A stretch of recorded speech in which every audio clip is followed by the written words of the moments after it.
Le Nouvel Esprit Public. Philippe Meyer, bonjour.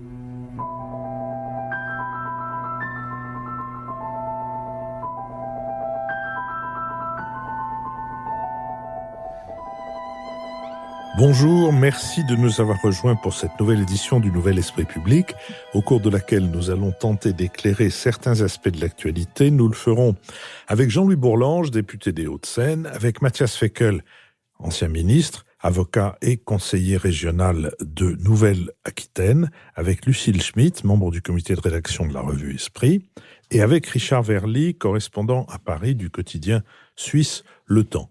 Et d'abord, une nouvelle qui nous attriste, mais la semaine prochaine, nous ne pourrons pas assurer l'émission en public à l'école alsacienne, pour la raison que l'école alsacienne est soumise aux réglementations des établissements scolaires dans lesquels les rassemblements de plus de 10 personnes sont interdits. Par conséquent, l'émission sera, elle aussi, comme aujourd'hui, enregistrée en studio le vendredi précédant sa diffusion, et j'espère que l'émission prévue en public pour le 15 novembre pourra être assurée, sinon à l'école alsacienne, car je crains que les réglementations se prolongent jusqu'au moins après les vacances de Noël, mais dans un théâtre parisien qui, lui, est soumis à une réglementation, pour le moment, une réglementation plus permissive, puisque à condition de supprimer un siège, tous les 2 sièges, ou tous les 2 groupes de sièges, on peut aujourd'hui, comme on le voit quand on va au théâtre, où d'ailleurs il semble que les activités reprennent, comme on le voit. Donc désolé, mais la semaine prochaine, nous ne serons pas en public.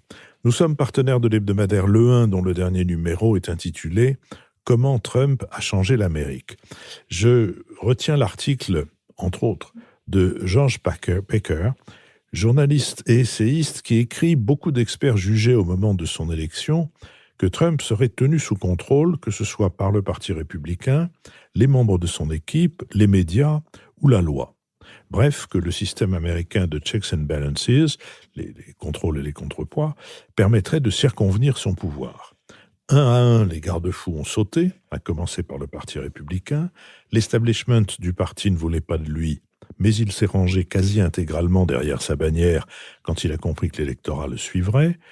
Les adultes de son gouvernement ont pendant un temps essayé de le contrôler, d'éviter les décisions les plus folles, le retrait de l'OTAN par exemple, mais ils ont disparu les uns après les autres, soit qu'ils aient été virés, soit qu'ils aient démissionné, si bien qu'il dirige désormais un gouvernement à sa botte, avec des soldats fidèles qui obéissent à ses ordres, comme le procureur général, le ministre de la Justice, William Barr. Aujourd'hui, dit George Packer en conclusion de son article, il n'a plus qu'un obstacle face à lui, c'est le peuple américain. Voilà qui peut servir d'introduction à l'un des sujets que nous allons aborder, après que j'ai rappelé que nous vivons de vos contributions et de vos encouragements, et que nous vous remercions de ne nous ménager ni les uns, ni les unes, ni les autres.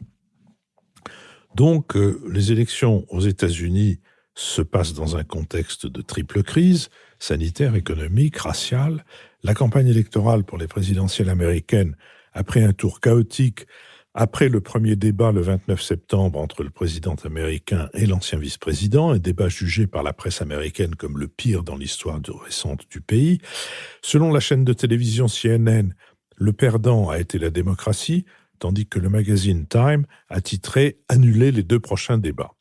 Depuis plusieurs mois, Donald Trump est à la peine dans les sondages. Il accuse un retard important et durable, entre 4,5 et 10 points sur son concurrent démocrate, tandis que 65% des Américains déclarent ne pas avoir confiance en lui pour la gestion de la pandémie. Donald Trump est également rejeté massivement par l'électorat féminin. D'après un récent sondage du Washington Post et ABC News, Joe Biden est en tête de 24 points chez les femmes contre seulement 4 chez les hommes. Toutefois, le mode indirect du scrutin ne permet pas de tirer des conclusions certaines de ces sondages. En 2016, il prédisait justement une victoire en voix d'Hillary Clinton que de mini-déplacements locaux ont finalement infirmé. De nombreux observateurs se demandent si Donald Trump acceptera les résultats des urnes, s'ils lui sont défavorables. Lors d'un point de presse le 23 septembre, lorsqu'il lui a été demandé s'il était prêt à s'engager pour un transfert pacifique du pouvoir dans le cas d'une défaite, le président des États-Unis a refusé de répondre par l'affirmative. Nous allons devoir voir ce qui se passe, s'est-il contenté d'affirmer. Il a également averti qu'il était persuadé que les tribunaux allaient jouer un rôle déterminant dans l'élection.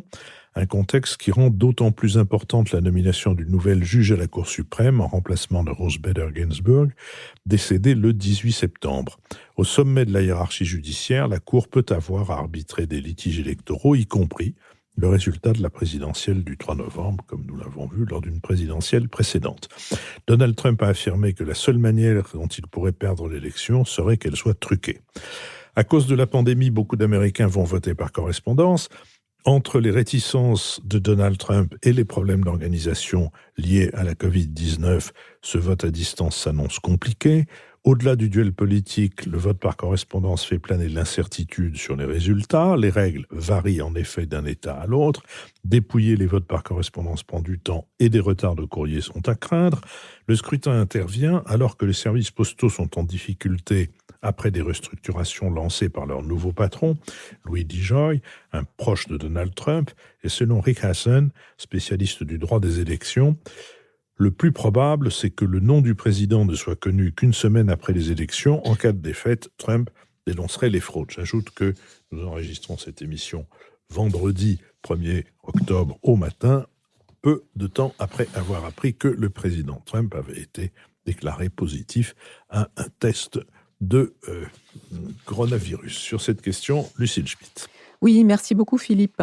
Vous l'avez rappelé, on a un sentiment de chaos aujourd'hui lorsqu'on observe les États-Unis, et c'est un sentiment de chaos qui s'est installé depuis maintenant plusieurs semaines, voire plusieurs mois, voire qu'on peut faire peut-être débuter au moment où Donald Trump a été élu président des États-Unis, puisque à coup de tweets, à coup de coups de menton, à coup de déclarations fracassantes, il a d'une certaine manière réduit, comme vous venez de le dire, le système de checks and balances installé par la Constitution de 1788 à une sorte de décor de théâtre. Et au fond, la sociologie du pouvoir aux États-Unis nous a déçus. Rappelons que la procédure d'impeachment qui avait été lancée par les démocrates à la Chambre des représentants a été aussi un échec. Rappelons qu'au fond, on espérait quelque part trouver chez les sénateurs républicains ou les grandes figures républicaines une sorte de contre-pouvoir interne à ce qu'est Donald Trump. Et au fond, on assiste plutôt à une sorte de trumpisation de la vie politique américaine. Et ça, c'est un sujet de forte préoccupation. La deuxième chose importante que vous venez de nous rappeler, c'est que, au fond, aux États-Unis, il n'y a pas vraiment de date butoir en ce qui concerne une présidentielle, et que la date du 3 novembre ne sera pas une date butoir, sans doute, à moins que Joe Biden remporte une écrasante victoire sur Donald Trump. Et cette question de l'écrasante victoire, elle est évidemment posée par rapport aux modalités même d'organisation du vote aux États-Unis. Sans doute faut-il le rappeler parce que c'est aux antipodes quelque part de l'élection présidentielle française, alors que le président des États-Unis a beaucoup de pouvoir et que nous sommes aussi, nous, un pays où le président de la République a beaucoup de pouvoir. Aux États-Unis, c'est une élection indirecte. L'organisation du vote dépend des États fédérés, et l'organisation du vote est au fond différente d'un État à l'autre, il faut le rappeler. Par exemple, dans certains États, dépouiller les votes par correspondance ne peut se faire que lorsqu'on a déjà dépouillé le vote dans les urnes. Et donc ça, c'est un sujet. Il y a une sorte de calendrier des votes différents selon qu'on vote par correspondance ou pas. Sans doute faut-il aussi le rappeler. Les institutions américaines ont été donc créées en 1788, au moment où c'était le temps des diligences. Et cette question de la différence entre le moment où on est élu et le moment où on prend ses fonctions, ça dépend aussi de l'histoire des institutions.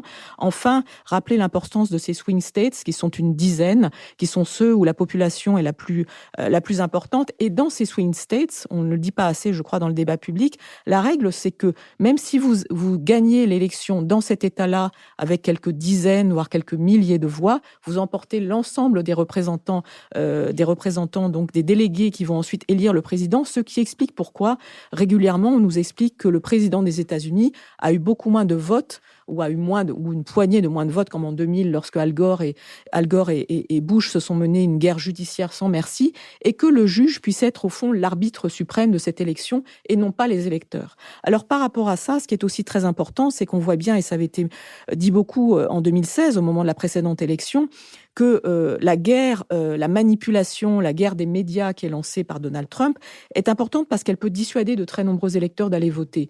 Et aujourd'hui, entre les électeurs démocrates et les électeurs républicains, il y a une vraie différence attestée par les sondages. C'est-à-dire que les électeurs démocrates sont plus enclins à voter par correspondance, donc à moins se déplacer. Les électeurs républicains, eux, souhaitent se déplacer. Et donc, quelque part, il y a l'idée que le 3 novembre, il pourrait y avoir éventuellement un scénario cauchemardesque pour certains, on n'a pas à prendre parti ici, mais qui pour moi serait sans doute assez cauchemardesque, c'est que Donald Trump puisse en tout cas être dans une situation où le résultat du vote soit extrêmement serré entre lui et Joe Biden, et qu'ensuite le vote par correspondance vienne nous dire des choses différentes. Donc l'idée d'une élection à étapes, c'est l'idée d'un chaos à étapes qui est avancée, y compris par un think tank qui a été créé en 2019, qui a mené, et on en parle beaucoup aux États-Unis, une sorte de simulation de ce que pourrait être la situation aux États-Unis après le 3 novembre, une simulation menée avec une centaine de personnes, républicains et démocrates, et qui élabore 3 scénarios prospectifs.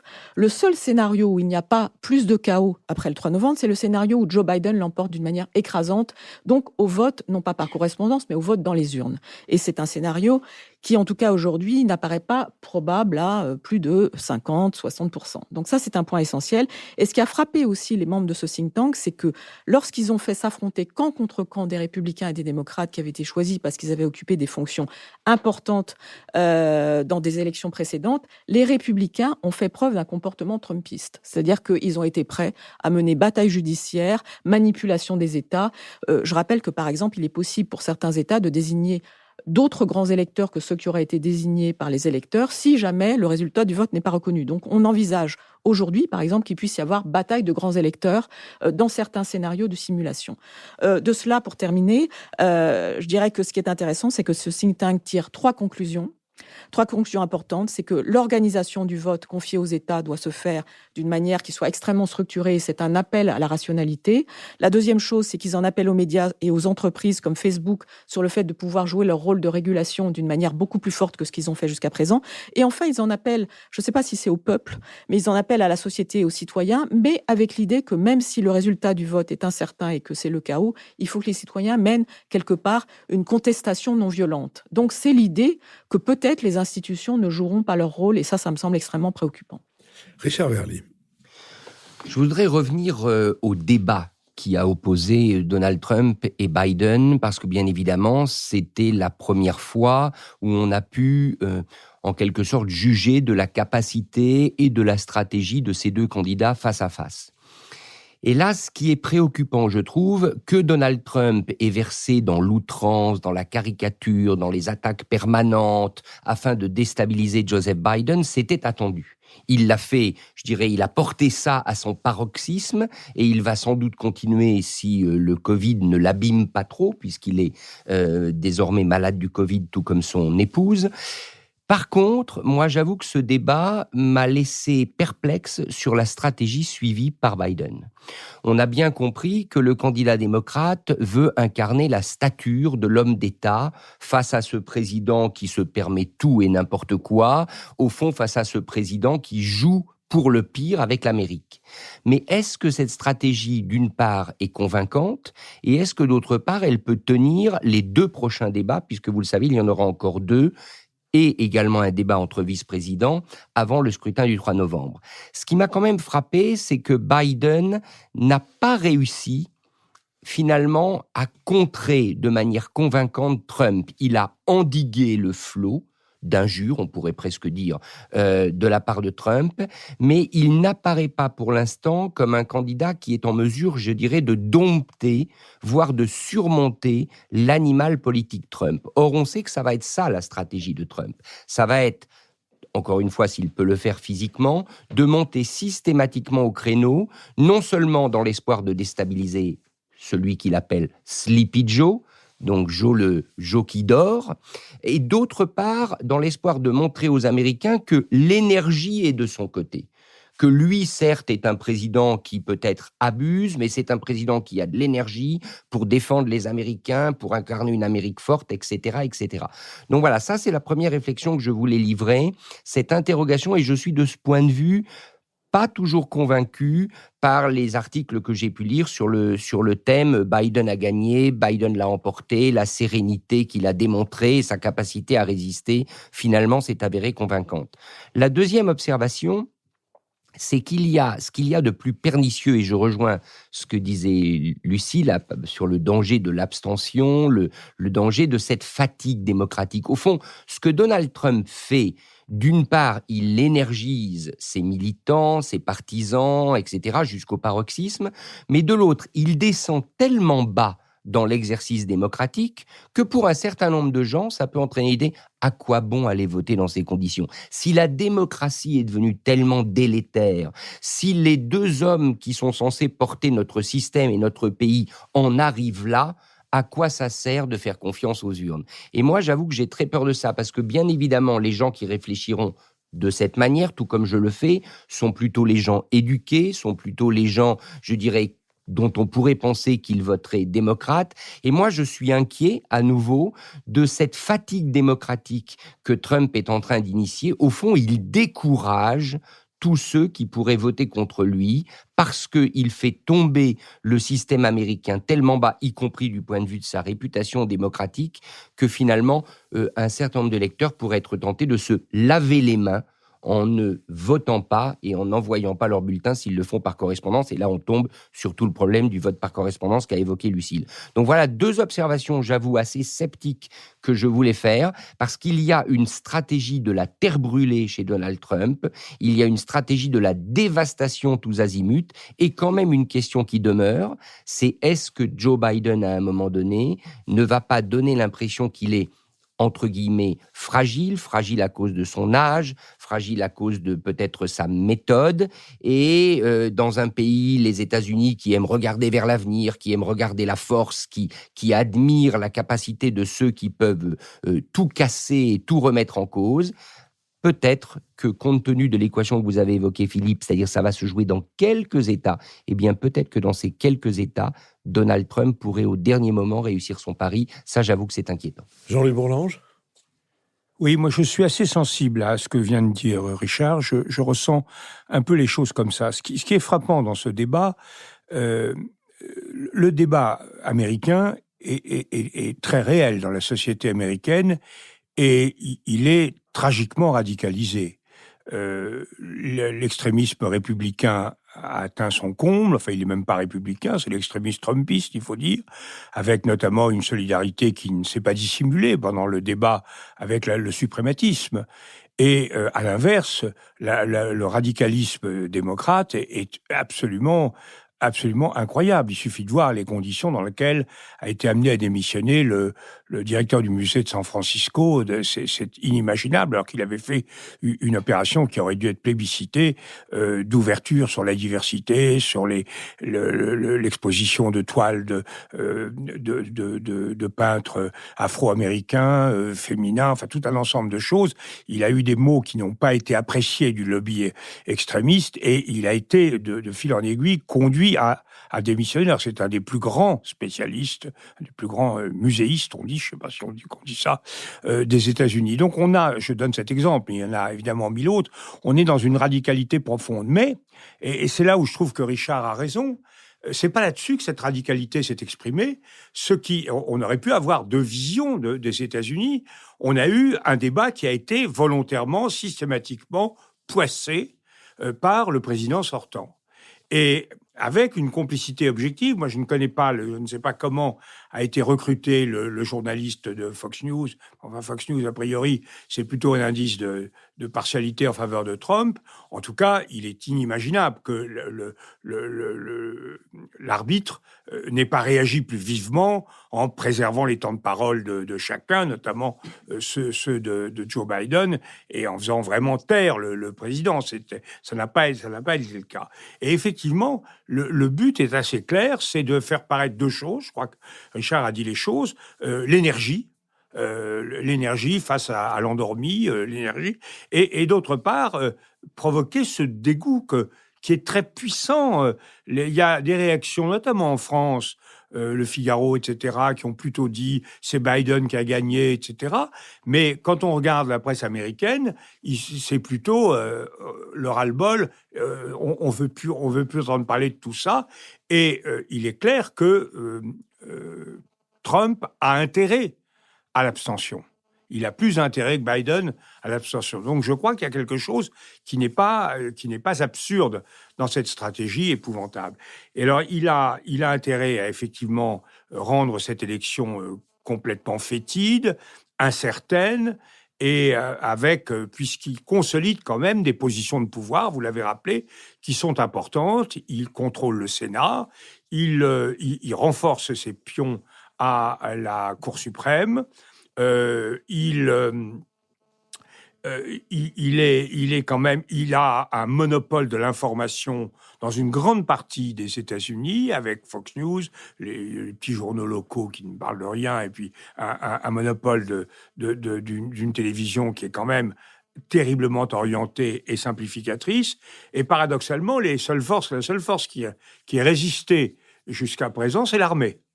L'armée qui n'est pas rentrée dans les tentatives de déstabilisation qui étaient les siennes. Mais on voit bien qu'il a un support institutionnel dans une stratégie qui est assez dangereuse.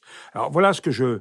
Alors maintenant, le paradoxe, c'est que le Covid a introduit une dimension tout à fait différente, parce qu'il peut survivre.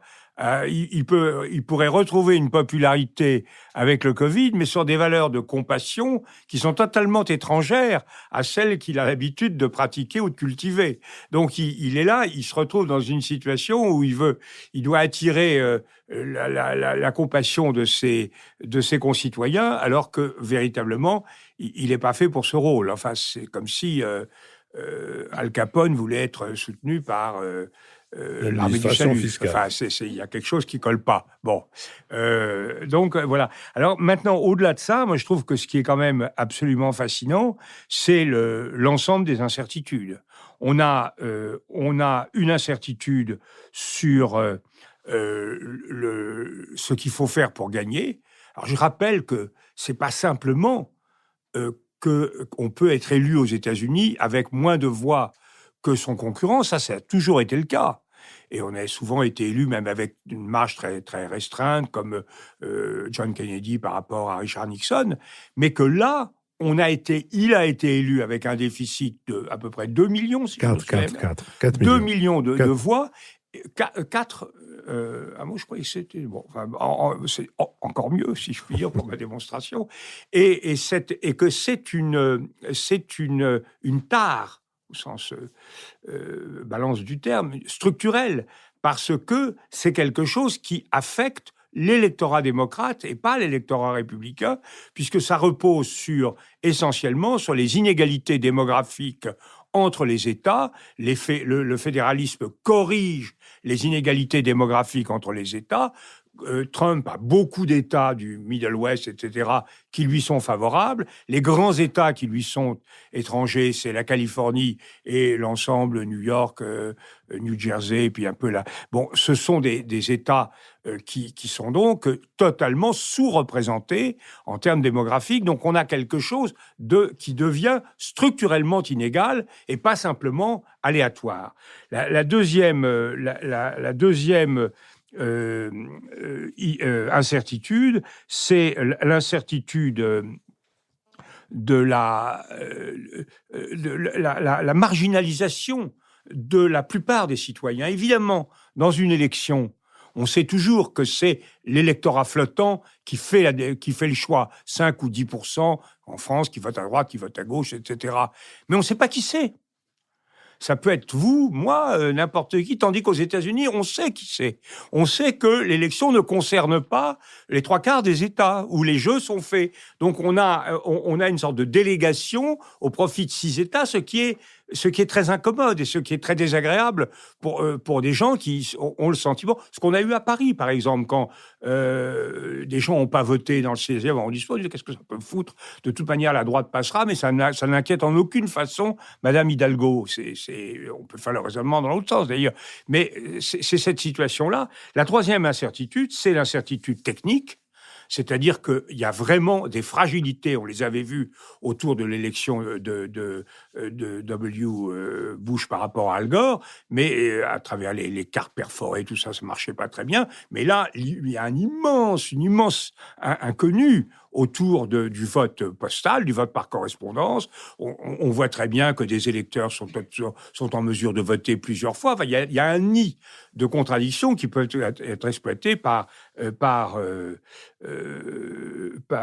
Trump. Et maintenant, et c'est là-dessus que je terminerai, la dernière et la plus splendide incertitude, on ne sait pas qui on va élire, puisqu'on a un vieillard qui a l'air assez fatigué quand même, le sympathique Joe Biden, plus le grand Covidé maximal, qui est Donald Trump, et derrière tout ça, deux vice-présidents dont on ne sait pas si ils ne vont pas être en vérité les candidats. Donc c'est vraiment la bouteille à l'encre dans la première démocratie du monde, et le monde entier suspend sa respiration face à toutes ces incertitudes. Matthias Fekl. D'abord, je suis très heureux de vous retrouver, ça fait longtemps, et très heureux de retrouver les auditeurs. Alors, tout ayant été dit avant moi, je vais faire 3 séries de réflexions assez brèves. La première pour dire que nous verrons dans les jours et les semaines qui viennent si la contamination du président par le coronavirus est ce que les Américains eux-mêmes appellent un game changer ou pas, c'est-à-dire tout d'un coup l'élément venu de l'extérieur dans le jeu, dans le match, pour en transformer profondément les conditions. Je pense que là-dessus, on va pas faire trop de pronostics, mais en tout cas, c'est un élément nouveau. La deuxième série de réflexions, c'est effectivement sur la situation de la démocratie américaine. Pays réputé être la plus grande démocratie libérale et l'une des plus anciennes, mais qui aujourd'hui est confrontée à une situation tout à fait inouïe. D'abord de pays profondément clivés, ça c'est pas tellement nouveau. Ensuite de pays où l'argent a tellement perverti le jeu démocratique que finalement les conditions en sont affectées aussi. C'est pas nouveau non plus, mais ça ne fait qu'empirer en l'absence de toute législation digne de ce nom sur les élections. La moindre élection locale, fédérale ou a fortiori présidentielle est totalement soumise à une débauche de moyens complètement folle. Qui est quand même très différente de ce qu'on connaît nous-mêmes, avec une forme d'américanisation progressive du débat public en Europe, avec des coûts pour une élection présidentielle qui atteignent le milliard de dollars maintenant. Donc on voit bien derrière ce que ça veut dire en termes de présence de différents lobbies, formes d'influence, etc., en forme de matraquage permanent des citoyens. Matraquage politique à coup d'annonces, souvent mensongère d'ailleurs. J'ai l'impression que le camp Trump ne se prive pas de ce point de vue-là, d'aller vraiment très très loin dans la désinformation. Mais il y a quelque chose qui vient de plus loin encore, et Trump l'incarne assez bien. Puisque Trump, avant d'être président, était certes un entrepreneur, sans doute avec moins de succès d'ailleurs que ce qu'il a laissé croire pendant longtemps. En tout cas, c'est ce que laissent entendre ces différents tax records, ces différents relevés fiscaux qui ont fuité dans le New York Times ces derniers jours. Mais il a été aussi l'animateur d'une émission de télé-réalité à grand succès, The Apprentice. Et en réalité, il a fait sans doute partie de ceux qui vendaient du temps de cerveau disponible, comme l'a dit un ancien grand dirigeant d'une chaîne privée française. Et à force de vendre du temps de cerveau disponible, de taper sur les intelligences des citoyens, de ramollir et les consciences et les cerveaux, on arrive à l'état de la démocratie américaine aujourd'hui, c'est-à-dire une démocratie assez évanescente. Richard a employé le terme de fatigue démocratique avant. J'aime bien ce terme, même s'il est triste et regrettable. Et nous sommes dans ça aujourd'hui. Donc il y a un vrai besoin de se ressaisir de ce point de vue-là, de reparler à la raison, de reparler au cerveau plus qu'aux émotions, et d'essayer de tirer ce grand pays vers le haut. Je ne suis pas sûr que l'actuelle élection soit tout à fait parfaite là-dessus. Une dernière série d'observations qui pose une question plus inconfortable, c'est pourquoi malgré tout cela, malgré ces outrances, ces mensonges, ces abus, ces conflits d'intérêts, Trump n'est pas déjà battu. Et pourquoi, dans un pan entier de l'opinion, il a encore du répondant. Alors bien sûr, il y a le côté affreux, il appelle au pire sentiment, au suprémacisme blanc, au racisme, à la misogynie, à l'homophobie. Oui, c'est certainement vrai. Mais je pense qu'il y a des choses plus profondes aussi, et que la gauche américaine et européenne d'ailleurs doit regarder. C'est-à-dire qu'il a réussi aussi, notamment sur le plan économique, à reparler à toute une série d'Américains dans l'Amérique profonde qui sont déclassés depuis des années, et à leur donner l'impression, plus sans doute que la réalité, mais à les convaincre qu'ils se battaient en allant sur la scène internationale dire aux Chinois « on arrête d'être envahis par vos produits qui conduisent à la désindustrialisation. On sort des accords environnementaux. » Un désastre à mon sens, mais il a réussi là-dessus aussi à donner le sentiment à toute une partie de son électorat qu'il luttait contre des règles inutilement contraignantes. Ce qui est une folie, bien sûr, face au réchauffement climatique. Mais en tout cas, sur les aspects commerciaux, sur les aspects défense de son pays dans la mondialisation, il a donné un sentiment de battleur, de personnages très énergiques et qui renouaient avec la défense des intérêts des citoyens américains. À mon avis, à long terme, de manière fallacieuse et peut-être désastreuse, mais en tout état de cause, il a renoué le lien avec une partie des citoyens américains qui se sentaient très éloignés de la politique et qui, à travers lui, y sont revenus. C'est moins inconfortable, mais je pense qu'il faut qu'on ait cet aspect-là à l'esprit aussi. Les démocrates accordent une grande confiance et une grande attention au Parlement. Le Parlement britannique vient de prendre une mesure qui ne l'honore pas. J'essaye là d'être dans le understatement, comme disent les indigènes outre-Manche, en autorisant le gouvernement de Boris Johnson à manquer à sa parole et à ne pas respecter les traités signés avec l'Union européenne. Le gouvernement, le Parlement américain, c'est-à-dire le Sénat et le Congrès, et en l'occurrence plus particulièrement le Sénat, ont entre les mains un élément très important des faits qui vont se produire avant l'élection, qui est d'accepter ou non la nomination de cette juge extrêmement radicale à droite, contre l'avortement, etc., qui ne pourra pas être nommé sans l'approbation du Sénat. C'est-à-dire que chaque sénateur est invité en conscience à se prononcer pour ou contre cette nomination. C'est un petit espoir dans le système des checks and balances dont je parlais tout à l'heure et dont George Packer parle dans le numéro du 1, mais c'est encore un petit espoir. Mais je pense que ce petit espoir sera décisif s'il rencontre il faut très peu de sénateurs, je crois qu'il en faudrait. Il y a déjà 2 sénatrices républicaines qui ont dit qu'il n'était pas question qu'elles acceptent ça. Je rappelle que lorsque le président Obama a voulu nommer un juge à la Cour suprême, c'était plusieurs mois avant l'élection présidentielle, et les républicains ont fait barrage en disant qu'on ne pouvait pas faire ça dans la précipitation. Il semble qu'ils aient radicalement changé d'avis. Et donc, voilà, je pense qu'il y a là quelque chose qui mérite d'être surveillé. Jean-Louis Bourlange sur un petit point là-dessus, et Lucille Schmitt. Oui, juste, vous avez fait allusion à la décision du Parlement britannique. Je voudrais quand même rappeler un fait historique qui me paraît quand même très important. Les Britanniques, le Parlement britannique ne s'est à aucun moment souvenu dans cette affaire du fait qu'il est entré en guerre dans la Première Guerre mondiale, au début août 1914, parce qu'une puissance européenne, l'Allemagne en l'occurrence, avait déchiré ce que le chancelier Bethmann Hollweg avait appelé un chiffon de papier. C'est au nom d'un traité international, de la violation du traité international garantissant la neutralité de la Belgique, que le Royaume-Uni est entré en guerre. Eh bien, on voit que là, il y a vraiment une régression profonde de l'esprit public britannique. Lucille Schmitt. Oui, moi je vois que tous ensemble, d'une certaine manière, nous sommes assez pessimistes et nous sommes en fait interrogatifs sur le fait que Donald Trump puisse gagner cette élection. Moi, je voudrais dire plusieurs choses. C'est que quand Jean-Louis nous dit, au fond, il y a l'envie de ne plus en être, il y a envie de supprimer tout ce qui se passe, et sur la question de la fatigue démocratique. Moi, je ressens plutôt le fait qu'il y a aujourd'hui une indignation extrêmement forte dans une grande partie de la société américaine qui souvent ne va pas voter.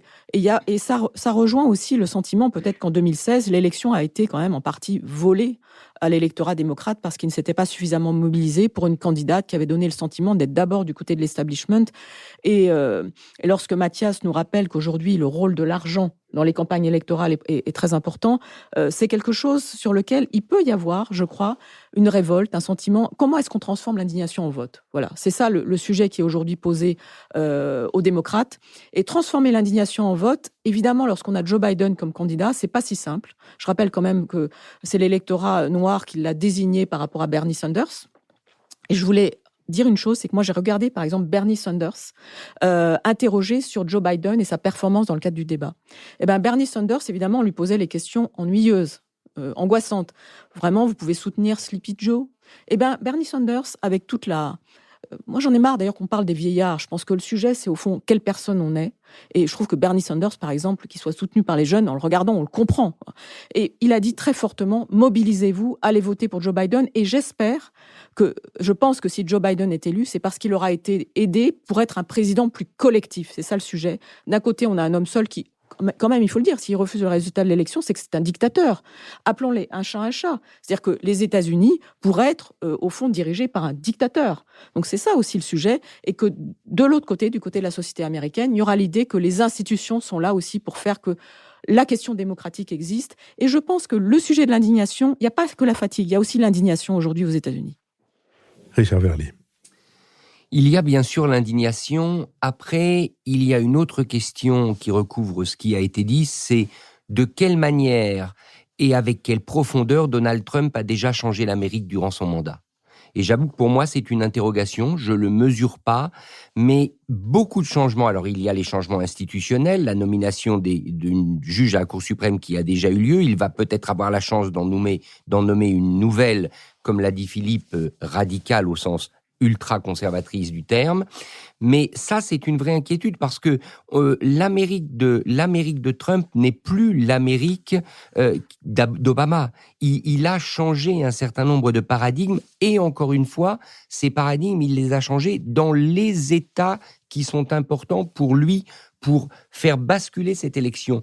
Au fond, si on voulait avoir une image précise de ce scrutin, on devrait regarder 4 ou 5 États, les fameux États qui peuvent lui apporter le nombre de voix déterminant, et mesurer si dans ces États-là, il peut à nouveau faire la différence. Parce que ce n'est pas, et c'est tout le problème, ce n'est pas une élection qui va se jouer sur l'ensemble des États-Unis. Et là est la difficulté, je dirais, y compris notre difficulté d'analyse et de perception. Dans les jours qui viennent, nous saurons si la Covid-19 est plutôt républicaine ou plutôt démocrate. En attendant, intéressons-nous à la situation politique en France, où près de la moitié des sièges du Sénat, 172 sur 348, étaient soumis à renouvellement dimanche dernier dans 58 départements de métropole, en Guyane et dans 4 collectivités d'outre-mer. 87 000 grands électeurs étaient appelés à voter, 95% sont issus des conseils municipaux. Il faut attendre le 5 octobre pour savoir où certains élus décideront de siéger, mais selon les premières projections, le groupe Les Républicains conserve et même consolide sa première place au Sénat, où la droite est majoritaire depuis 2014, avec le renfort du groupe Union centriste. Les Républicains, qui remettaient en jeu 76 sièges sur les 144 qu'ils détenaient, regroupent désormais 152 sénateurs, tandis que les centristes sont passés de 51 à 55 sièges. L'ancien président du groupe Les Républicains, Bruno Retailleau, a été réélu avec 70,8% des voix en Vendée et reconduit dans ses fonctions de président du groupe. Les socialistes demeurent le deuxième contingent du Sénat, mais ils n'ont plus que 65 élus contre 71 sortants. Les résultats d'Europe Écologie Les Verts dans plusieurs grandes villes au second tour des municipales lui offrent à ce groupe 6 sièges dans le Rhône, le Bas-Rhin, les Bouches-du-Rhône, l'Ille-et-Vilaine et la Gironde. Et avec leurs 5 alliés, anciens socialistes ou anciens même Europe Écologie Les Verts, les écologistes ont pu former un groupe dont le président, Guillaume Gontard, est un nouvel élu venu de l'Isère. Après les européennes en 2019 et les municipales en 2020, les sénatoriales sont le 3e scrutin où Europe Écologie Les Verts bénéficie d'une bonne dynamique politique. Le groupe La République En Marche, faiblement représenté au Sénat, a perdu 4 sièges sur 23. Les 2 membres du gouvernement en lice ont été élus et le président François Patriat réélu de justesse en Côte d'Or. Ce recul du parti présidentiel signe, selon le sénateur socialiste du Val d'Oise, l'échec de l'implantation territoriale de La République En Marche et un nouvel échec pour la politique du gouvernement. Peu concerné par le renouvellement, 3 sur 16 sénateurs, le groupe communiste républicain citoyen et écologiste à majorité communiste se renforce avec des sièges confirmés dans les Côtes-d'Armor et en Seine-Maritime et de nouveaux élus dans les Bouches-du-Rhône et en Dordogne. Quant au Rassemblement national, il sauve quasi par miracle son unique représentant. Réélu le 1er octobre pour un 4e mandat, le président du Sénat, Gérard Larcher, a affirmé que la Chambre haute serait un contre-pouvoir exigeant participant à un rééquilibrage des pouvoirs au profit des collectivités. Sur cette situation, l'œil du Suisse, Richard Verly. Lorsqu'on est correspondant étranger en France et qu'il y a une élection sénatoriale, en fait, la question à laquelle on doit répondre, va-t-on faire ou pas un article ? Est-ce que c'est important ? Est-ce que ça a un impact ? Alors, il se trouve que moi, j'ai décidé de m'y intéresser et de faire, au lendemain de ces élections, un papier pour 2 raisons. D'abord, parce qu'on a la confirmation d'un lien très fort, qui provient en plus du mode de scrutin, vous l'avez dit Philippe, entre la droite traditionnelle, donc les Républicains, et le centre-droit avec les territoires. Ce lien, il est confirmé et par conséquent, il va être décisif dans les prochaines échéances qui seront au mois de mars 2021 les départementales et les régionales, puis en avril-mai 2022 l'élection présidentielle.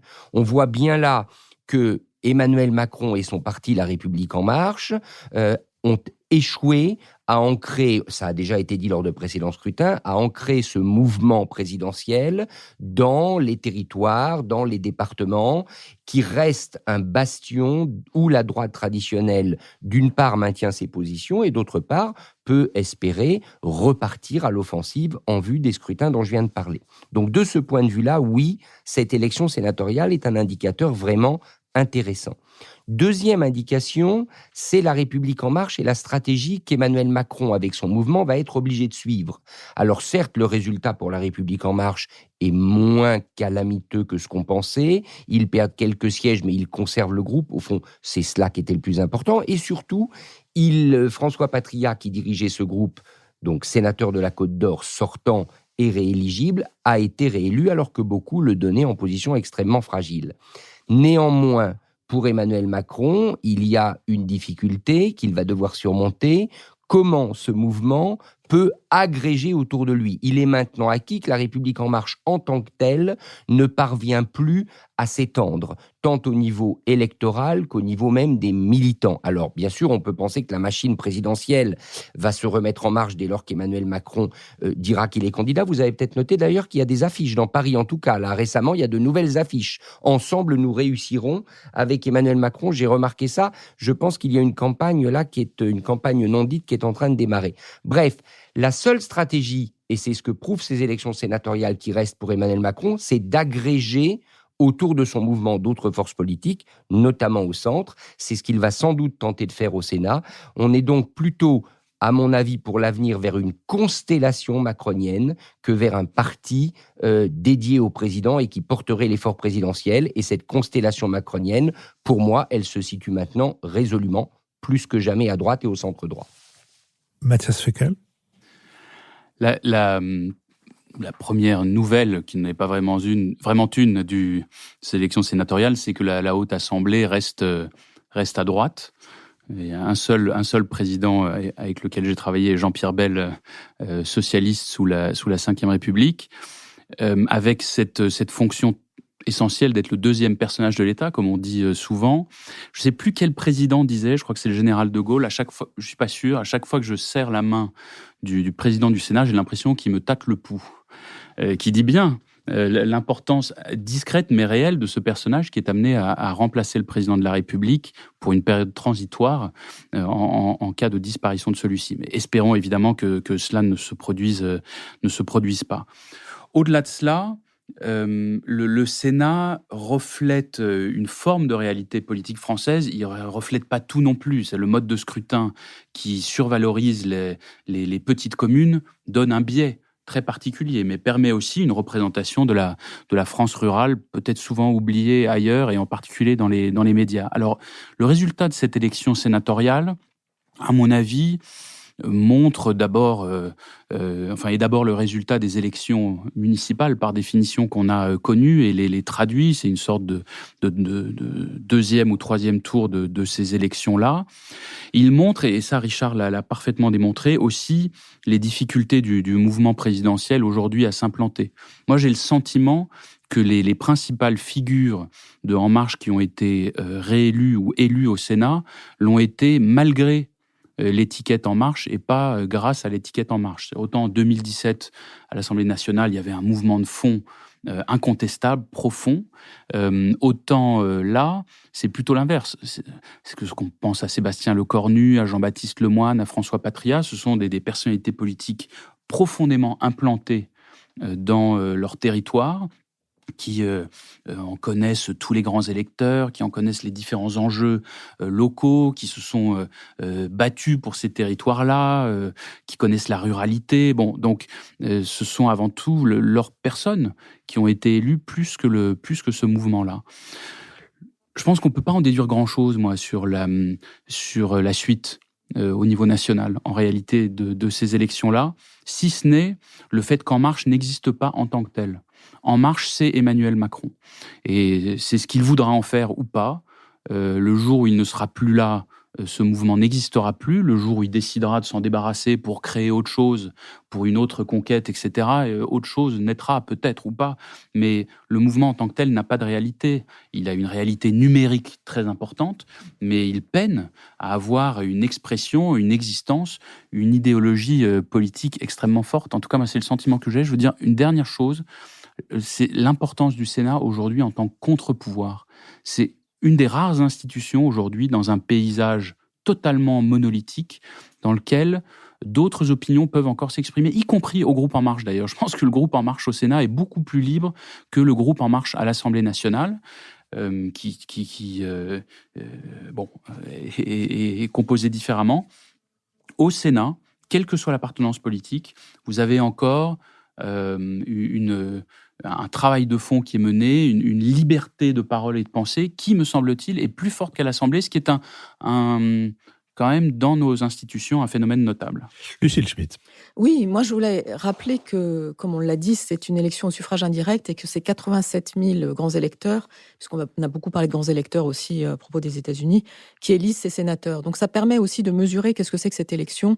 Certains d'entre nous ont été grands électeurs, on sait ce que c'est. Et du coup, ce que dit Mathias sur le fait que ceux qui ont été réélus, par exemple, comme François Patria, le doivent aussi à des relations interpersonnelles, c'est un point essentiel. C'est-à-dire que au Sénat, et ça peut expliquer aussi la liberté de cette Chambre, les choses se passent entre personnes, et y compris au moment de l'élection. Moi, j'ai connu des élections sénatoriales dans les Hauts-de-Seine, où certains candidats très limites faisaient campagne auprès de grands électeurs qui n'avaient rien à voir avec leur famille politique. Ils ont été miraculeusement élus.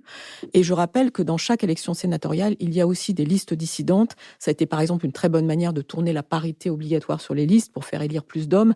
Donc le Sénat est une chambre qui n'est pas comme les autres et qui ne correspond pas à nos représentations de ce qu'est la vie démocratique. La deuxième chose que je voulais dire, c'était réagir par rapport à l'idée du contre-pouvoir. Ça a été dit largement, et notamment par Gérard Larcher réélu, c'est que le Sénat est l'unique contre-pouvoir aujourd'hui par rapport au macronisme. Certes, mais le sujet, c'est aussi le contenu du projet politique que l'on porte. Et avec le fait que Emmanuel Macron, comme ça a été rappelé notamment par Richard, glisse de plus en plus à droite et veut sans doute mener l'élection présidentielle en faisant un clin d'œil très appuyé et même une campagne électorale marquée à droite et en prenant des électeurs à la droite, cette question, au fond, est très ouverte par rapport à la recomposition du champ politique. C'est un contre-pouvoir lorsqu'il s'agit d'affirmer l'indépendance, mais sur quel contenu ? On a vu par rapport à la commission d'enquête sur l'affaire Benalla, par exemple, c'était un contre-pouvoir.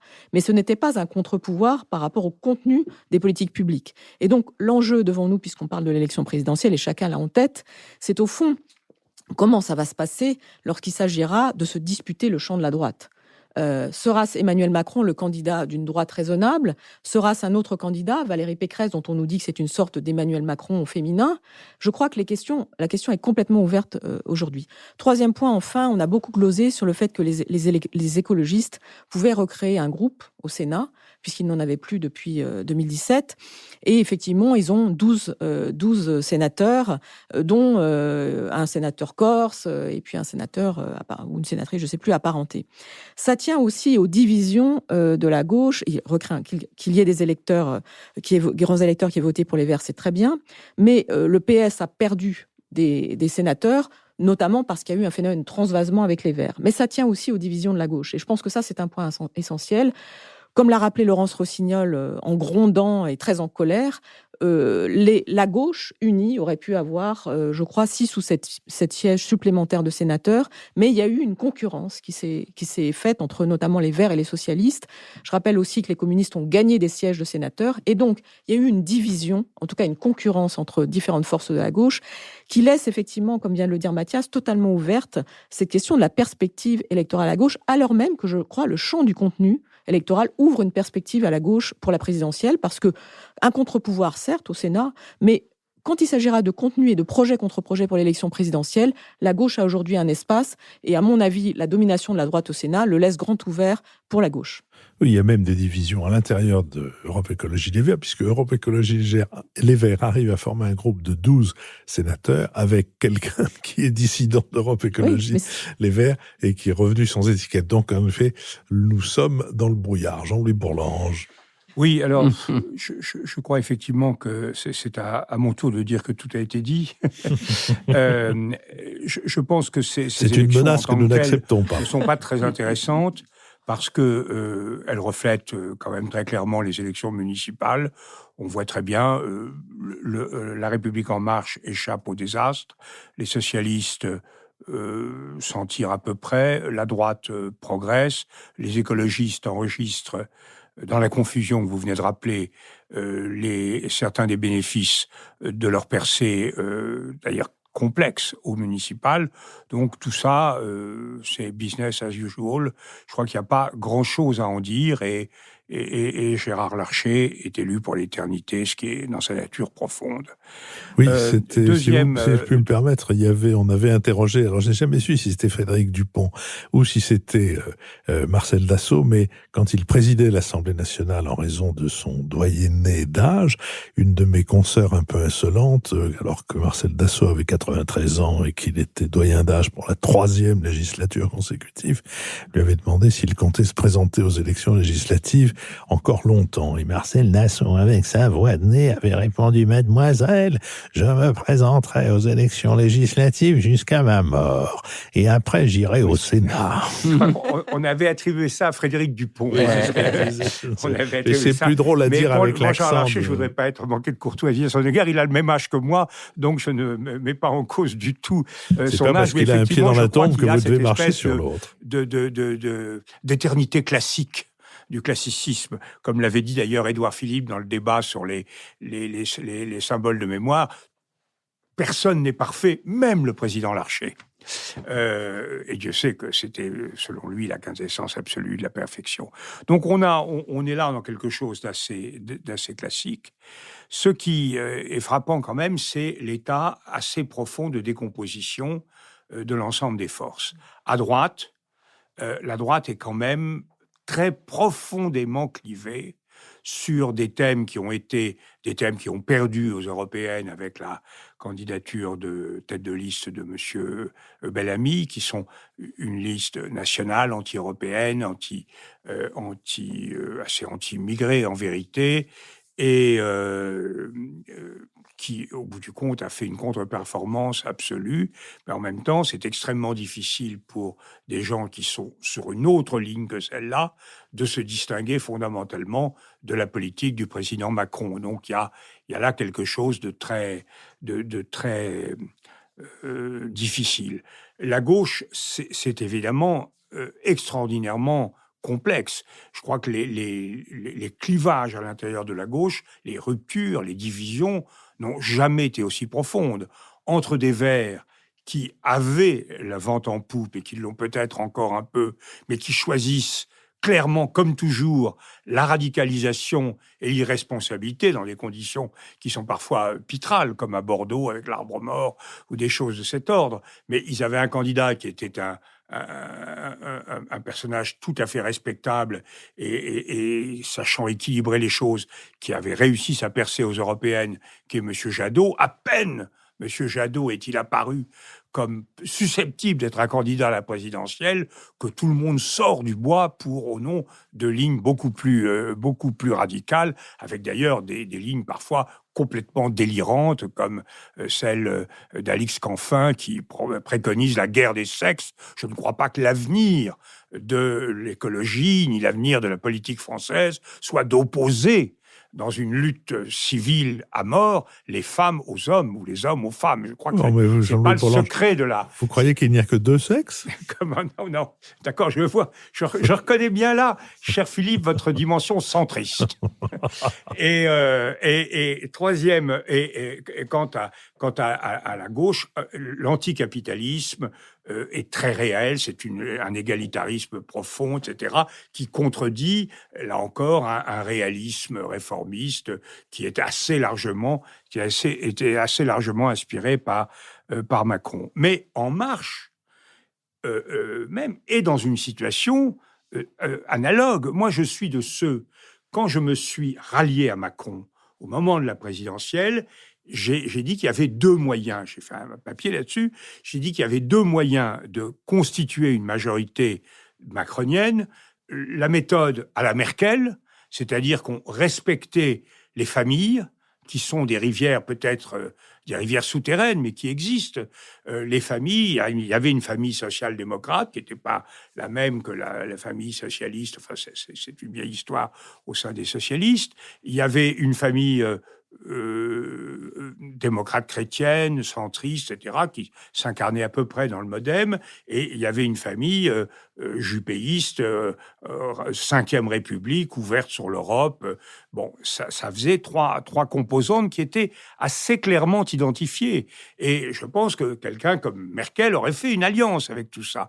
Mais le choix qui a été fait a été de tenter de bâtir un parti qui nie tout cela, qui était le parti de l'avenir, du progrès, avec de l'hyper-individualisme, comme l'ont montré les conseillers du président dans un livre assez pauvre qu'ils ont publié par la suite. Et ça n'existe pas. Je veux dire, ça n'existe que par Macron, que par la référence à Macron, d'où d'ailleurs, je pense, la campagne qu'évoque Richard, qui n'est pas une campagne pré-présidentielle pour Macron, mais qui est une campagne de survie personnelle pour En Marche. Alors, le mot important, c'est ensemble. On ne peut pas être ensemble si on ne met pas le portrait de Macron, parce que c'est le seul lien fédérateur. Et ça, c'est très difficile, parce qu'en plus, le choix a été de ne pas faire un parti. C'est-à-dire, c'est une adresse informatique, il n'y a pas de cotisation, il y a des référents, enfin tout ça fonctionne d'une façon beaucoup plus centraliste que démocratique, et tout ça ne marche pas, parce qu'on retrouve là des gens qui ont des sensibilités très réelles, l'aile gauche, le groupe de Poitiers, etc., et des gens qui ont une sensibilité de type jupéiste, alors les premiers dominent plutôt le parti, les seconds dominent plutôt le gouvernement, puisque les socialistes au gouvernement ont des fonctions régaliennes. Madame Parly et Monsieur Le Drian, donc fonction régalienne, donc neutralisation de tout engagement politique. Donc on a cette situation qui est une situation extrêmement inconfortable et incommode.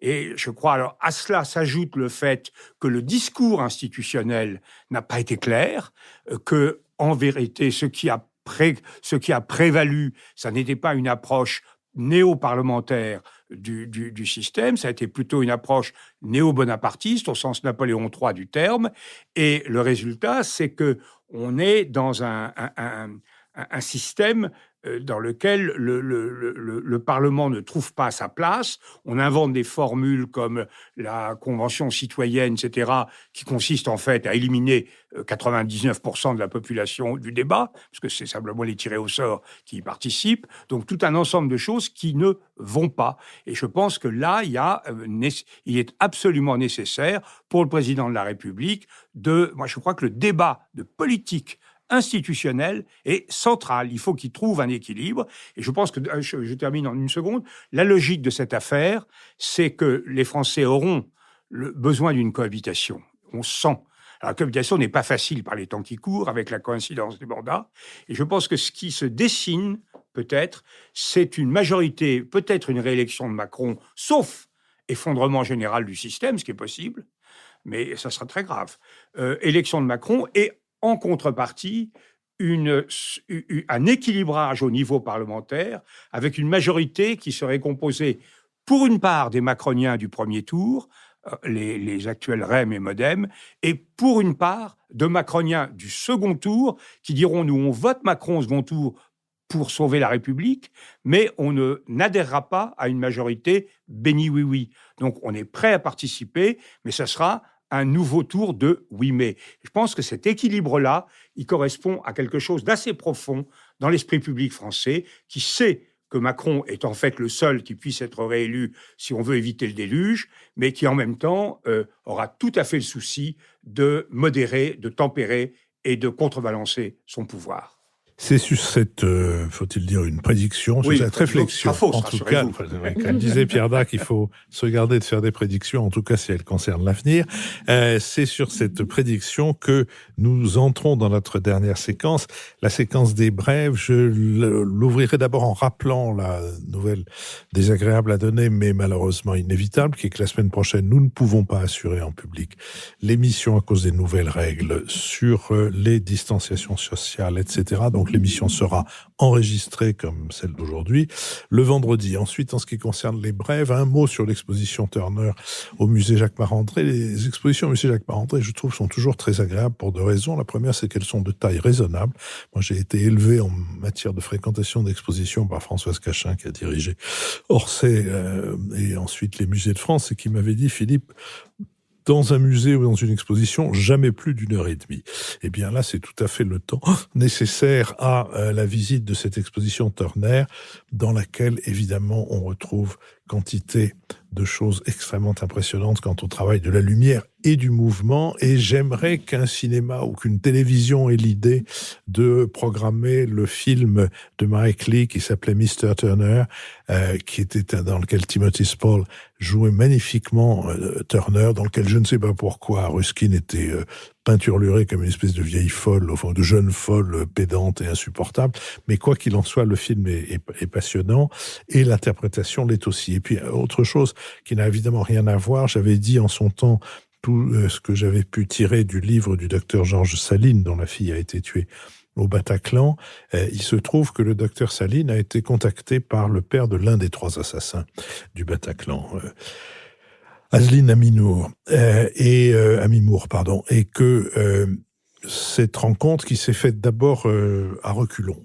On imagine bien les sentiments qu'anime un père à l'idée de rencontrer le père de l'un des meurtriers de son fils, mais cette rencontre s'est faite à reculons, et puis elle s'est faite et elle a fini par donner ce livre de conversation entre le docteur Saline et Azline Amimour. Ça s'appelle « Il nous reste des mots », c'est publié chez Robert Laffont. C'est très difficile de dire ce qu'on tire de ce livre. Beaucoup. D'abord, une sorte de moment d'arrêt. On repense à ces attentats et à la possibilité qu'ils se reproduisent. Et puis, on essaye... Évidemment, les positions des deux sont extrêmement différentes. Monsieur Amimour est quelqu'un qui a eu une vie extrêmement riche, variée, a travaillé dans tout un tas de milieux, qui a voyagé dans tout un tas de pays. C'est pas l'image de quelqu'un qui aurait été coincé dans une petite banlieue, qui aurait rien eu à montrer à ses enfants. Il a 2 filles et un fils. Bref, je recommande la lecture de ce « Il nous reste des mots » par Georges Saline et Azline Amimour aux éditions Robert Laffont. Richard Verly. Eh bien, moi, c'est vers les États-Unis que je vais aller pour cette brève, en donnant un coup de chapeau à un trimestriel qui est associé au 1, que vous citez souvent, Philippe, c'est le trimestriel America. Qui, depuis le début de la présidence Trump, tous les 3 mois, raconte cette Amérique essentiellement grâce aux écrivains qui lui envoie des articles de fond. Et je me suis replongé dans la collection des numéros America, il y en a eu 16 jusqu'à présent, pour essayer de comprendre l'Amérique de Trump. Et franchement, ça vaut le coup. On comprend tout à fait ce qui se passe aux États-Unis lorsqu'on n'y est pas. Et donc, coup de chapeau à cette revue America, qui est donc co-dirigée par François Bunel et par Éric Fotorino. Et un livre en complément, mais qui est en livre de poche, il a été publié il y a plusieurs années. Vous connaissez sans doute l'auteur de polar américain Don Winslow, qui a notamment écrit un magistral Cartel sur le trafic de drogue à la frontière mexicaine. Mais avant cela, il avait écrit un livre sur New York qui s'appelle Corruption. Et j'avoue que ce qui est fascinant dans ce livre, d'abord très bien écrit comme toujours à la manière de Winslow, c'est qu'on comprend combien New York, cette ville qui vue d'ici peut paraître une ville intellectuelle avec de très belles universités, de très beaux musées, est une ville d'une violence absolue. Et c'est de cette ville-là qu'est sorti Donald Trump. Et on comprend pourquoi la violence de Donald Trump est telle, parce qu'il est aussi le produit de ce New York-là. Donc Corruption de Don Winslow, c'est au livre de poche. Jean-Louis Bourlange. Oui, moi je voudrais vous faire part de l'effroi que j'ai ressenti, comme je crois beaucoup d'auditeurs, en écoutant Geoffroy de la Gannerie, invité sur France Inter d'Olivier Demorand et de Madame Salamé. Je crois d'ailleurs, moi je ne fais pas du tout le reproche de l'avoir invité, parce que c'était quelque chose Nicolas, pardon. C'était quelque chose de tout à fait nécessaire que d'entendre ce témoignage, mais c'est véritablement à vous donner la chair de poule que de voir un homme qui se réclame de la justice, du progrès, du bon côté, tenir des propos de cet ordre. Alors c'était à la fois, c'est une triple récusation que je trouve une formidable régression, une récusation de la complexité. C'est quelqu'un qui se réclame de la pureté et de la justice et de la pureté. La pureté, moi, je connais la pureté, il y a la purification ethnique. Je me rappelle ce que Tournier disait, « Vive l'innocence, abat la pureté ». La pureté, c'est le simplisme, c'est le refus du compromis, c'est le refus de l'altérité, c'est le refus du métissage, c'est le refus de tout ce qui fait, et le refus de la tragédie, du tragique de la vie. Ensuite, la deuxième, c'est le refus du débat d'idées, de l'intelligence, c'est l'acceptation. Alors, il le dit clairement, le respect de la loi n'est pas une catégorie pertinente pour moi, donc on refuse la loi, c'est d'ailleurs contradictoire, parce qu'il reproche après au préfet d'avoir été condamné par les tribunaux. S'il y a des tribunaux qui condamnent le préfet, c'est que la loi fonctionne et qu'heureusement, c'est à cause de la loi que le préfet est condamné. Donc il y a quelque chose de tout à fait incohérent dans son propos, mais c'est le refus du débat, c'est le refus de tout ce qui fait notre civilité depuis le XVIIIe siècle, depuis Voltaire. L'échange d'idées, la pédagogie, le vote, tout cela est absolument récusé au profit de la violence. Et la troisième chose qui est intéressante, c'est le côté auto-référencé de son mandat. C'est quelqu'un, Madame Salamé lui dit, mais qu'est-ce qui vous autorise à imposer votre point de vue? Et il dit, c'est moi. C'est ce que je ressens comme juste, point final. Donc, il puise en lui non pas la légitimité de son point de vue, ça c'est tout à fait normal, mais la légitimité d'imposer son point de vue à tous les autres. Et là, on rentre vraiment dans la souveraineté individualiste, c'est-à-dire le refus de toute cité. Donc, je crois qu'un monde dans lequel on nie la complexité, dans lequel on nie la civilité, et dans lequel on nie la cité, sera proprement invivable. Et ça, je crois que beaucoup d'auditeurs l'ont ressenti, et je rends grâce à France Inter de les avoir aidés à le ressentir. Mais j'espère que point trop de gens n'ont été sensibles à l'argument de ce garçon, très intelligent d'ailleurs, par ailleurs, mais ô combien inquiétant. Jean-Louis Bourlange, vous avez raison, me semble-t-il, sur le fait qu'il faut inviter tout le monde. Après, le journalisme, c'est un métier. Philippe Vianney avait une définition qu'a créé le Centre de formation des journalistes juste après la guerre pour donner une formation à ceux qui avaient fait leur classe dans les journaux de la Résistance. Philippe Vianney avait une définition du journalisme tel qu'il fallait ne pas le pratiquer, l'éviter et même le haïr. Il appelait ça le journalisme de douanier. Et il le décrivait comme « ça consiste à tendre un micro à quelqu'un et à lui dire « qu'avez-vous à déclarer ?» Lucille Schmitt, nous avons déjà dépassé notre... Nous avons dépassé. J'ai aussi écouté ce débat et j'ai été saisie d'effroi également. Donc, il y a quelque chose qui s'est passé sur le fait d'être saisie d'effroi, quelles que soient finalement les questions des journalistes. Et en ce sens, je pense que c'était assez salutaire pour éviter ensuite les les malentendus. Moi, je voulais recommander la lecture d'un roman, celui d'Alice Ferney, qui s'appelle L'intimité, paru chez Actes Sud. C'est un roman absolument extraordinaire.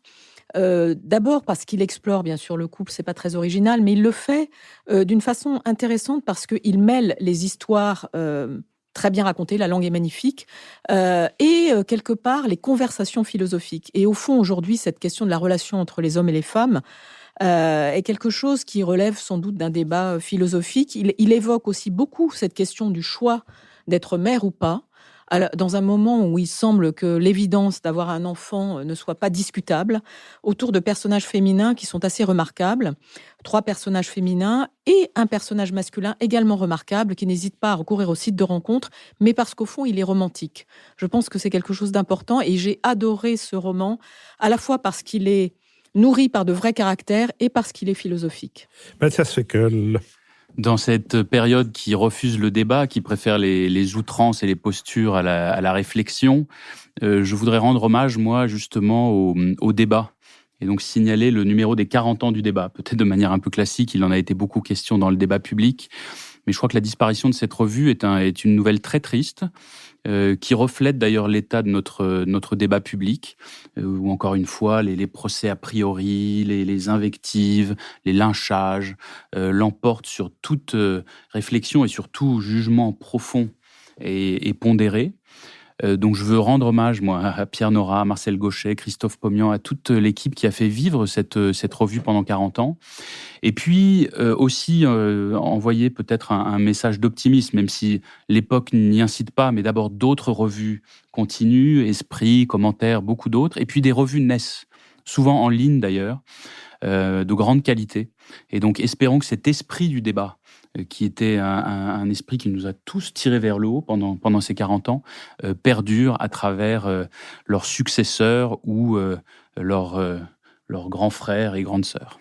Puisque nous avons dépassé le temps de parole, je m'aperçois qu'il y a 2 choses que je n'ai pas dites. La première, c'est qu'il y a à l'exposition Turner du musée Jacques Marandré, il y a un audio-guide qui est très bien fait, juste assez bref et juste assez dense. Et l'autre chose, c'est que la deuxième raison pour laquelle c'est agréable d'aller au musée Jacques Marandré, c'est que les expositions sont de taille raisonnable, mais qu'ensuite on peut se balader dans cet endroit totalement extravagant qu'est le musée Jacques Marandré. Jean-Louis Bourlange a un remords. Oui, je voudrais simplement ajouter une phrase.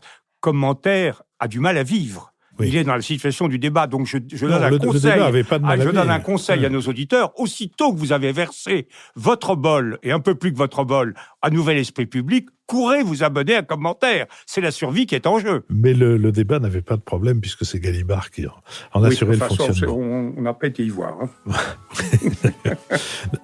Donc, je remercie Sophie Jacquin, avec qui cette émission a été préparée, Thibaut Delage, qui l'a enregistré pour l'arrière-boutique, Benoît Carré, qui en assure le compte-rendu analytique, le compendium, Nicolas Tourneau, qui veille au site, Olivier Magloire, qui surveille les plateformes de financement, Julien Neuville et Nouvelles Écoutes, qui nous produit, et je vous donne rendez-vous la semaine prochaine pour un Nouvel Esprit Public. À bientôt, merci.